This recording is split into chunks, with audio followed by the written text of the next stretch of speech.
So with 1,114 kilometres on the clock, our R15 is due for its first oil change. So that's going to be the topic of today's video. I won't touch on the subject of how it's been with the bike over those 1,000 plus kilometres, other than to say it's been great. I've really enjoyed this bike so far. So anyway, let's get into it. We'll look at the bike because that's what we're here for. If you want to look at fat, balding, middle-aged men, try OnlyFans. So we're going to perform an oil and filter change because this is the bike's initial service. So there's three things that we need to know, really, when you get down to that. First one, that is the dipstick, right there. Secondly, this is the oil filter housing. So to access the oil filter, we need to remove those three bolts. And finally, tucked away where nobody can see, is the drain plug, just there. So when I said tucked away where nobody can see, what I meant was underneath the bike, round about there. We'll start by warming the bike up just a little.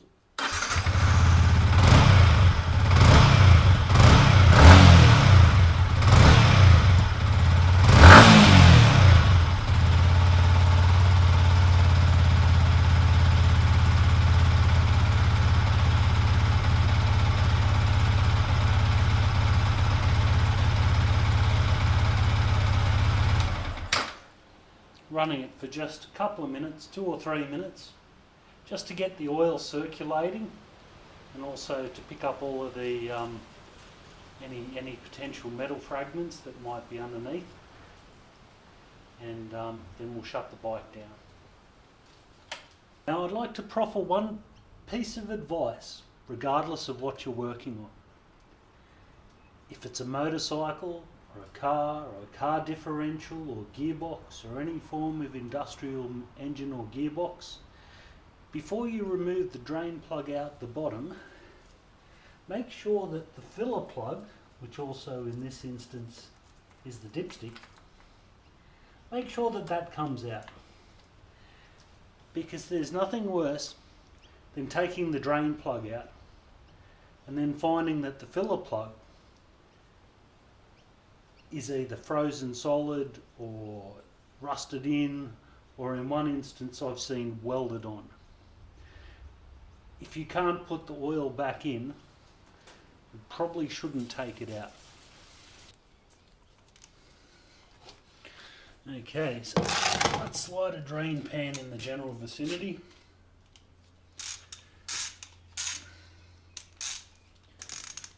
Make sure that the ratchet is going the appropriate way to loosen things off.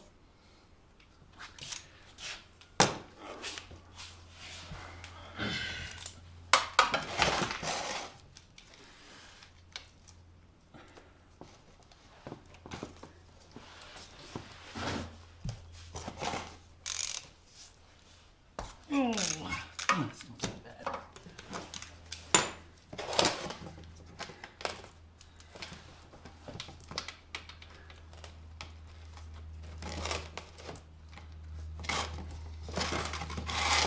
That's better.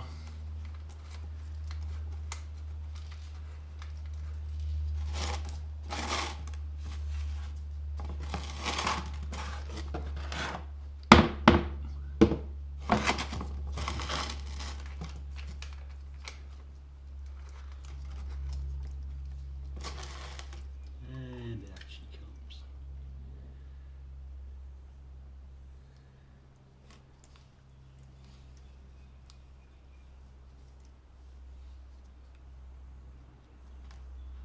Well, isn't that an interesting thing to find?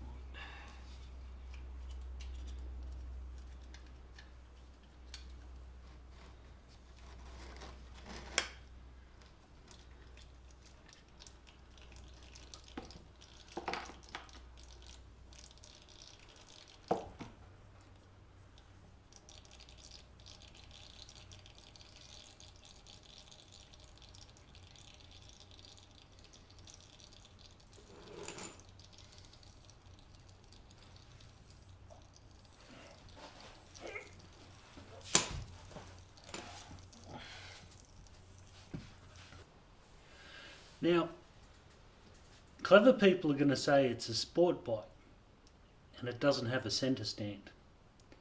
And right now it's leaning on to the left.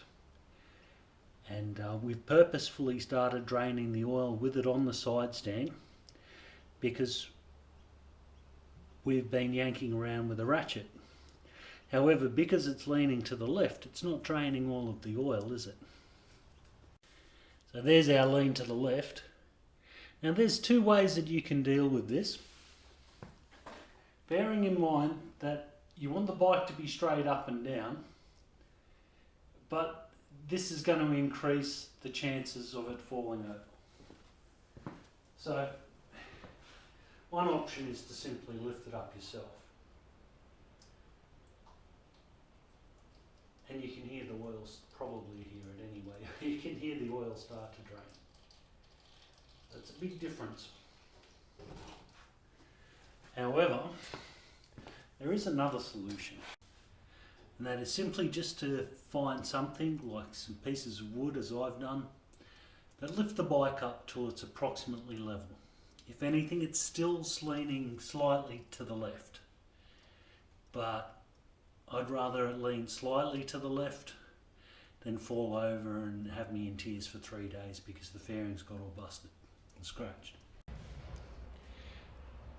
This is the angle that it's now sitting on with my lumps of wood. So very, very close. Very close indeed. When we come to check the oil as well, the bike once again needs to be as close to upright as we can possibly get it without it being damaged. So the oil has drained for quite a while now.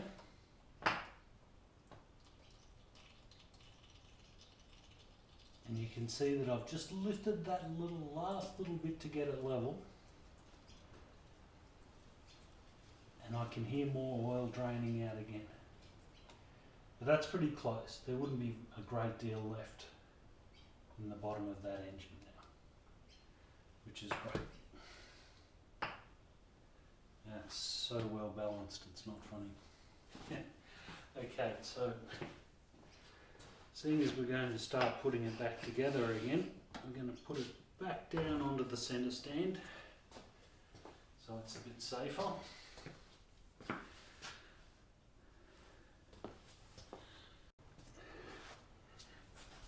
Now let's see what came out with it all.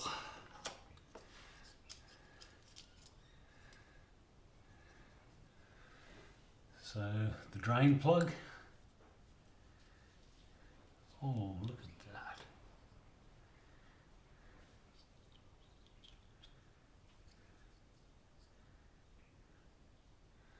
Some interesting little chunks of metal in there.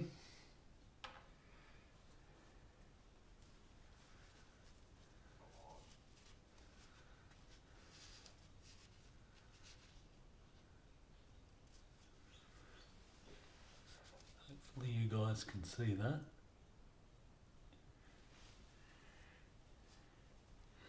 Chunks of metal in a new motor aren't anything to be really concerned about, especially if there's no accompanying rattling noises. Often they're actually just left over from machining. The swarf from parts being machined, ground or bored. These things, the swarf, which is like metal fragments that have been removed, they can just become lodged in the engine and they'll come out with the oil. Okay, so the order of progress is our drain plug, the spring, and then the strainer. And that just simply goes back up where it came from. So that's basically where this goes into. I'm a little surprised there isn't some sort of a boss or a dowel or something to locate the strainer. But that effectively, that hole that you can see there, that is the oil pump pickup, I would assume, because of where the strainer is located. Oops. So that's our order of assembly, of course. We've got the strainer, then the spring, then the drain plug. Just sort of feel our way around there, and I'll even pop this on there and give myself a bit of a handle.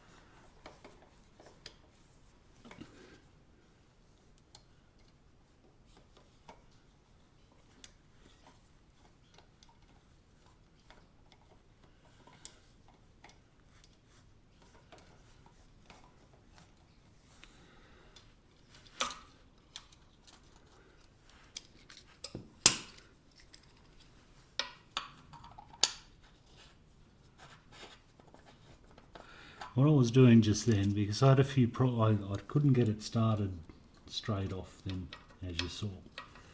So what I was doing was just making sure that the thread was not damaged in any way, which it's not. So the problem is simply me not getting it square because I'm fighting the spring. And there we go, got it.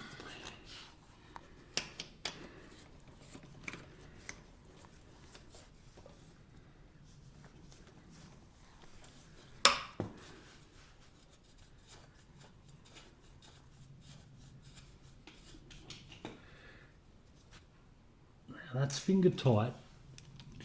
The thing with this thing is that all it has to do is not come out. It's not load bearing in any way. It has an O-ring, so it's going to seal fairly readily. So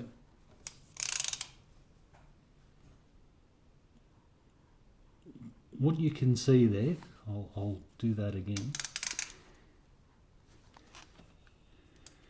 That's the point where it turns hard, right there.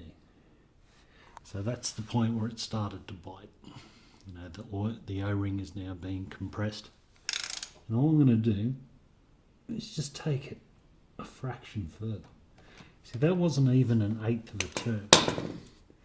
That's pretty damn hard. So it's not coming out. Okay, so that's the old oil drained out and the drain plug put back in and tightened. Now, as I said before, don't over tighten that drain plug. Just nip it up, you know, like just, you can feel it gets hard very quickly. Also, it's a 19mm socket or spanner for those who are interested. So we'll move on now to the oil filter, and that's behind this little cover here, which is retained by these three screws. Now, I don't want to make a mess of my fairings, though that should be fairly well drained because of the nature of things. Sorry for bumping the camera.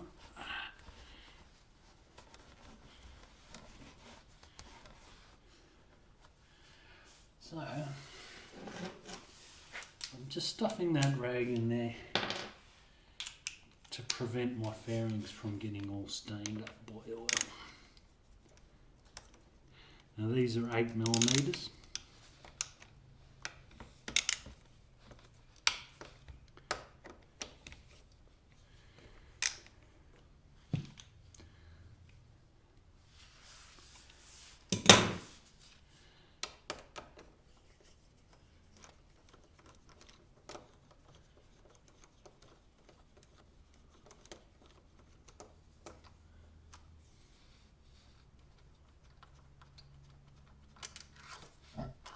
Nice and long those ones.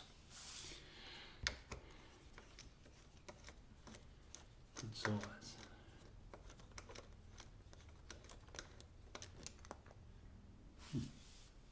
Okay, not so good.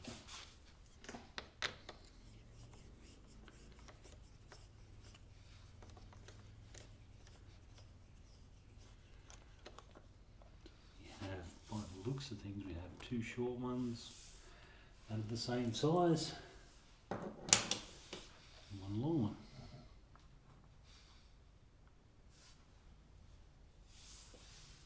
Man, it's good I put that rag there, isn't it? There's your filter. Out she comes.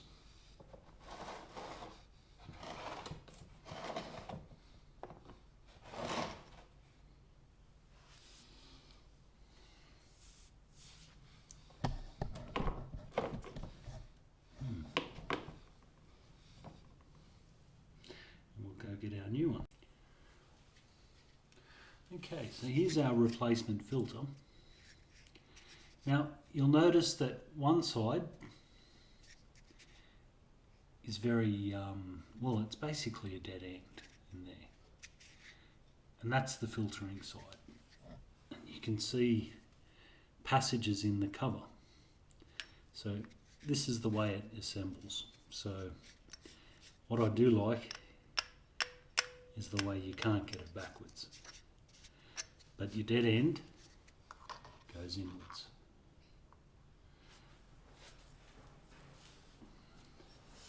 And we give out the O-ring of the cover a quick wipe over, make sure that it's intact and undamaged, which it is for the most part. So you've got an oil, a passage of sorts there, aligns with that. That tang goes inside the oil filter itself. There we go. Now, can we remember which one was the long one? I think it was this one. Yep.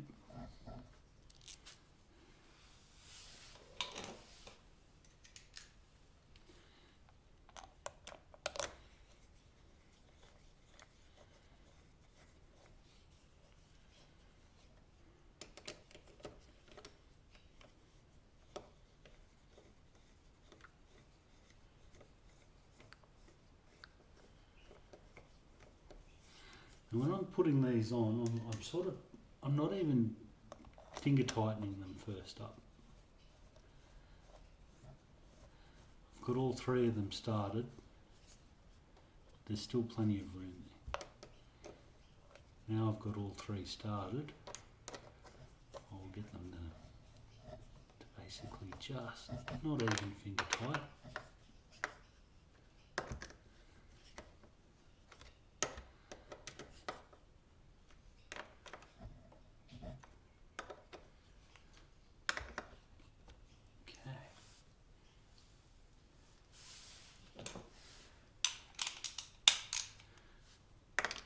So once again, an O-ring, it's not load bearing.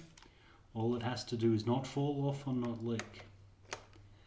And you probably can't see my hand there, but that's how I'm holding it. I'm not even levering it, so basically.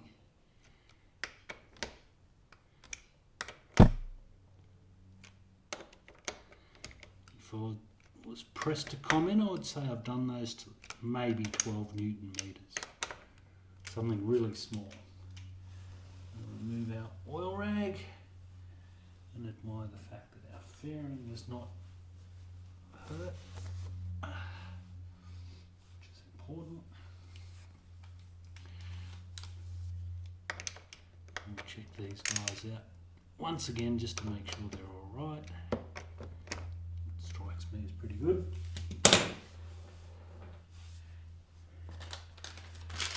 That was a genuine Yamaha filter, by the way, and anybody who wants the part number, there it is right there. Enjoy. Now the final step, let's put some oil in it. Now before we put some oil in there, let's just have a quick look at the dipstick, which also doubles as the filler plug. So right up there next to the oil filter, of course.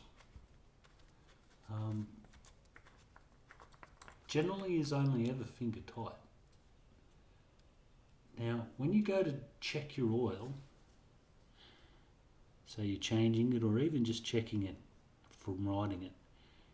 You've got 2 points there, you can see, hopefully. It's very hard to see really, but basically between my fingernail there and there is your oil level mark. The higher the better.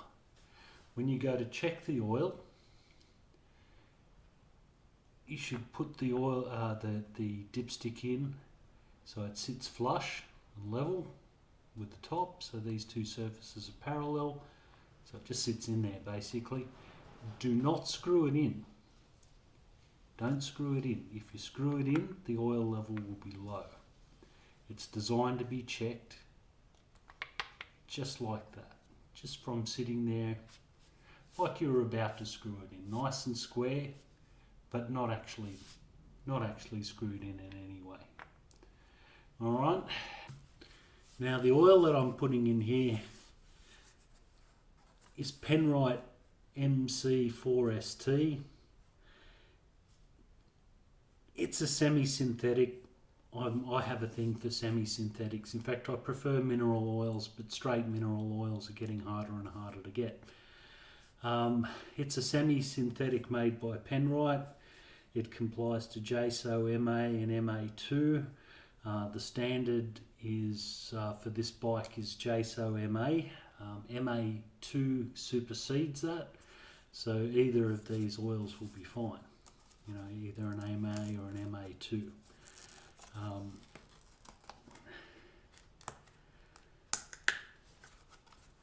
I would imagine that everybody would say, oh, it's got to be synthetic, it's got to be synthetic. Why? Why does it got to be synthetic? Now this bike should take about 900 mils of oil. So Penrite here is got this really cool lid. It just makes it all slightly easier.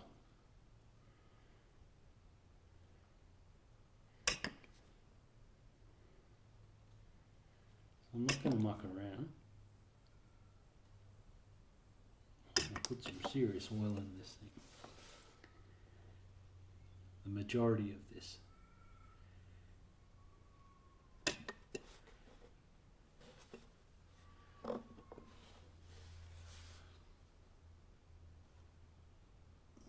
There we go, that's what's left in the bottom of the about 150 mil.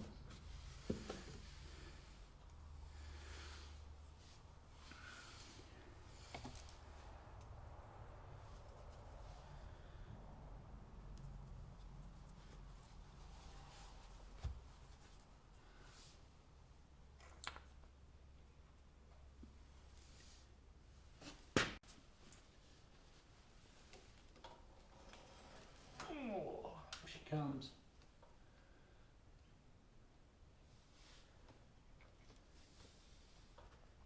Okay, can you guys see that? I hope so.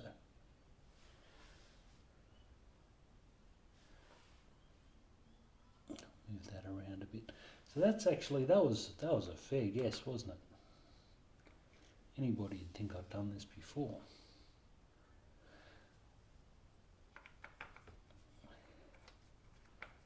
Note that I didn't screw the dipstick in.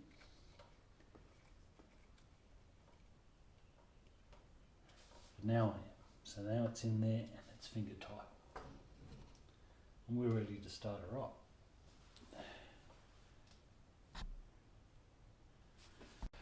Okay. Open the door to get some air in the place. Never run your bike in a confined space. And that includes the garage with the door open.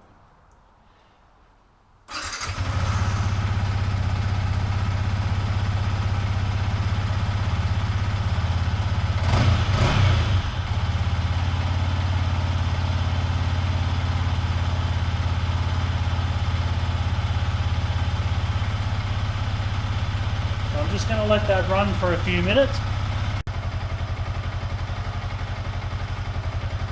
Okay, so that's been about 2 minutes.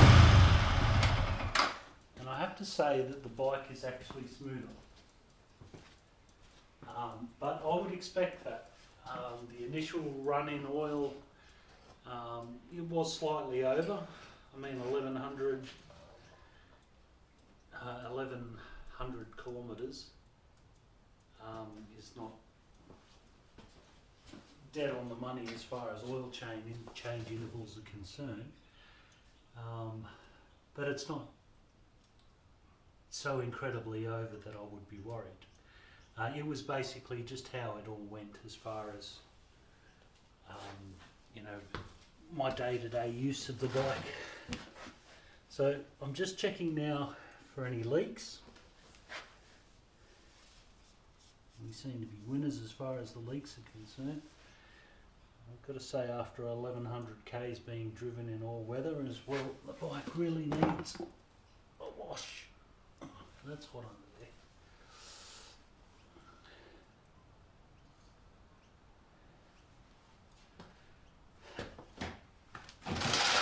Funny that.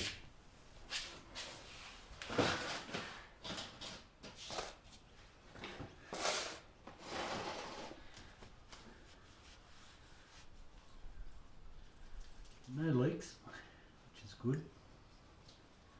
A bit of runoff from the oil filter change on the catalytic converter, but that's neither here nor there. Now I've lifted it back up onto our blocks of wood to get it up close to level.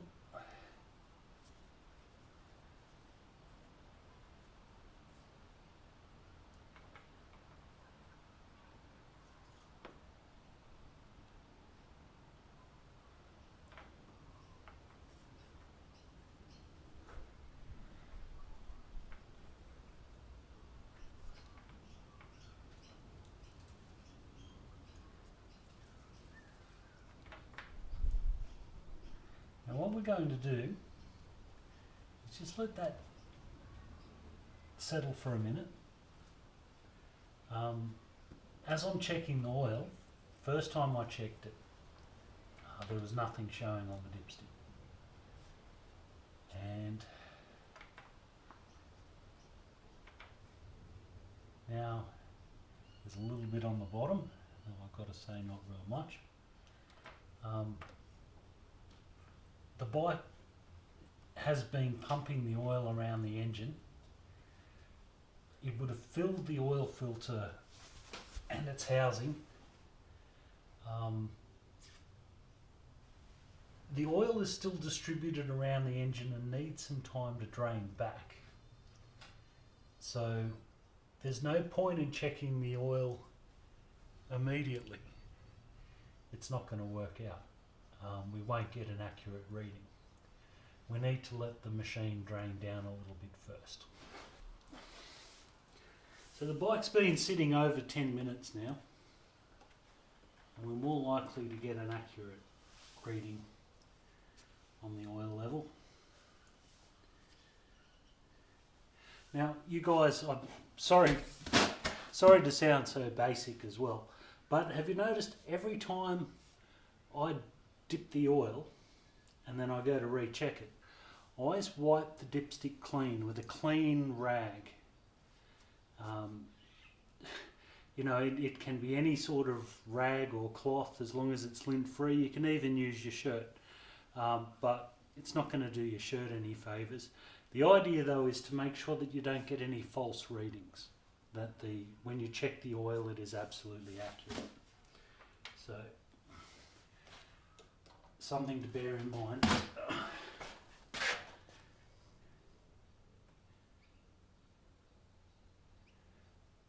So I'm holding the bike upright again, because we don't want it falling off its stand. We want an accurate reading. And I'm just giving the oil just maybe 10 or 15 seconds to flow to the dipstick.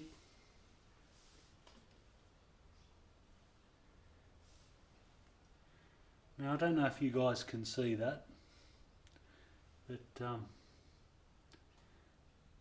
looks pretty good to me. The oil level is about to there, and that's enough to make me happy.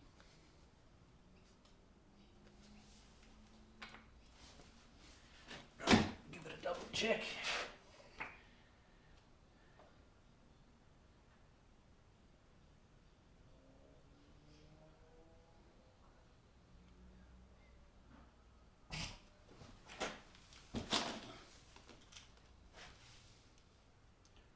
Nice. Definitely very nice. Once again, just about to there, just to where my nail is. Okay, so that's basically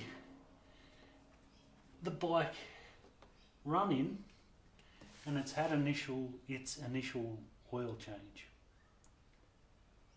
So from here we can really start to play with it. Up to this point we've been running it in, being gentle with it, not revving its brains out, and now we can maximise its potential. We can certainly give it a handful of stick rather than being gentle with it. I do like a gentle run-in period rather than an abusive one, and that's certainly what this particular bike has had. It's had a very gentle run-in period. From here we get to play a bit. Very cool. So to recap, so that's how you change the oil and filter on an R15. It seems to be pretty consistent through most models of R15s. The version 3 and the version 4, and the R15M is basically a version 4, have identical VVA engines, the variable valve actuation engines. The version 1 and version 2 seem to be very, very similar down towards the bottom end. So you can basically use these instructions on any R15. Just look at your bike. If it has a drain plug in the bottom, and it will. If it has a dipstick and next to it an oil filter housing that looks exactly like that, then most certainly these instructions will apply.